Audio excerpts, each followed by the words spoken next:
बेटे का नाम रोमेल है और ये कह रहा है कि मैं एडीसीबी बैंक में काम करता हूँ। 350 वहाँ पे लोग हैं और खुदावन के घर में आके ये हमेशा खुदा के खादम से दुआ कराता था अपनी जॉब के लिए और खुदावन ने इन्हें एक्सीलेंसी अवार्ड से नवाजा है।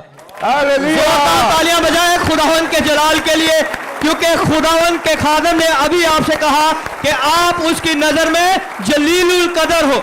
यह है उसका इनाम कि खुदावन आपको दूसरों की नजर में एक्सीलेंट करता है।